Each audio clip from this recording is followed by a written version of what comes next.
문제가 있었다는 증언 이어지는데 입장이 있으십니까? 국민께 하실 말씀이나 재판 관련해 입장 있으신가요? 비상계엄 사과하실 생각 있으십니까? 자, 오늘 윤석열 전 대통령의 모습이었습니다. 내란 혐의 재판에 출석하는 오전의 모습이었는데요. 탈당 선언 이후에 처음으로 공개적인 자리에 모습을 드러낸 겁니다. 자, 그만큼 정치적 발언을 할지 여부도 관심이 쏠렸는데 일단은 말없이 그냥 지나치는 모습을 볼 수 있었습니다.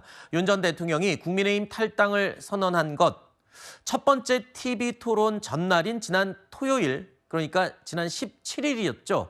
그래서 많은 사람들이 정치권에서 예상을 했습니다. 18일 이전에 탈당이 결정될 것이다. 바로 그 예측대로 됐습니다.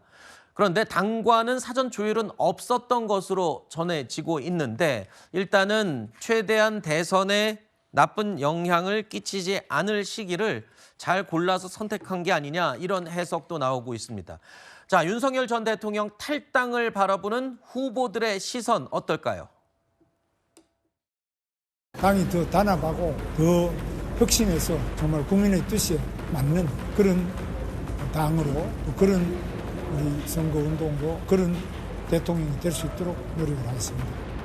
섭고대지하지 않고 적당히 미봉책으로 넘어가려고 하는 것은 정말로 문제입니다. 윤석열 대통령에 대해서 한다면 제명했어야죠. 결국 정치적 전술 아니냐 이런 생각이 듭니다.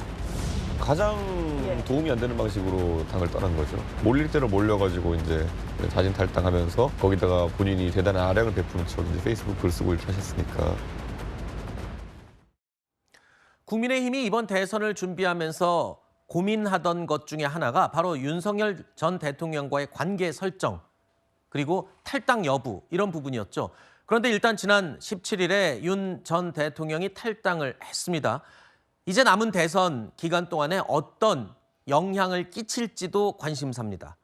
자, 이런 가운데 오늘 나온 리얼미터 정당 지지도 여론조사를 살펴보겠습니다. 민주당은 46.4%, 국민의힘은 34.2% 전체 조사 결과입니다. 차이는 12.2%포인트로 나타났습니다. 오차 범위 밖의 차이죠. 민주당이 앞서는 모습입니다. 그리고 의미 있는 지역을 하나 더 살펴보겠습니다. 대구 경북 지역, TK 지역으로 좁혀보면 민주당은 38%, 국민의힘은 43.5%로 조사됐습니다. 5.5%포인트 차이인데요. 오차 범위 밖에서 역시 국민의힘이 앞서는 것으로 나타났습니다. 보수의 텃밭이기 때문에 이 지역은 어떤 움직임이 있는지 한번 짚어본 겁니다. 자, 과반 이상의 지지를 얻지 못하고 있는 상황도 주의해서 볼 포인트인 것 같습니다. 자, 윤 전 대통령이 탈당 선언을 하기 전에 이뤄진 조사입니다. 그만큼 국민의힘은 반전을 기대하고 있는 이 상황, 이후의 여론조사가 또 어떻게 반영이 돼서 나타날지도 관전 포인트가 될 것 같습니다. 탈당을 통한 국면 전환을 시도한 거다라는 포인트에서 봤을 때 어떻게 보세요? 이 탈당이 이제 반영된 여론, 움직임이 좀 달라질 거라고 예상을 하십니까? 큰 반향은 일으키지 못할 것 같습니다. 아, 그래요? 왜냐하면 두 가지입니다. 하나는 시기가 너무 늦었다. 이런 탈당 효과 같은 건 사실 좀 전격적으로 해야 됩니다. 그런데 여론이라든지 혹은 뭐 반대자나 뭐 이렇게 이 요구하는 게 빨리 탈당해 주세요 하다가 탈당하는 건 그만큼 효과가 반감되거든요. 두 번째는 뭐냐면 탈당하는 목적이 윤 대통령이 이 당과 거리를 두는 겁니다. 그래서 이재명 후보 측에서 만들어 놓는 그런 구도에서 빠져나가려고 하는 거 아닙니까? 네. 이재명 후보는 윤석열 대 이재명 이 구도를 만들려고 하는 거니까 탈당으로서 좀 이 어떤 이슈에서 좀 사라지는 효과를 바랬는데 하필이면 또 그 탈당의 변을 또 이렇게 쭉 구구절절히 쓰시는 바람에 몸은 나오는데 마음은 두고 가시는 거 아닌가 이런 식의 어떤 또 표현이 있습니다. 그래서 확실하게 탈당을 하려면 그 효과가 뭐 어떠한 말도 하지 않고 침묵을 지키면서 거리를 두는 것. 근데 한 가지 효과는 있을 거예요. 왜냐하면 김문수 후보가 족쇄 하나가 사라졌다. 즉 네. TV 토론이나 이제 이런 곳에서 더 적극적으로 답변할 수 있는 계기는 될 것이다라고 생각을 합니다. 부담은 덜었겠지만 어떤 분들은 또 적극 보수 지지층의 표를 잃을 가능성도 있다라고 또 예측하기도 하던데요.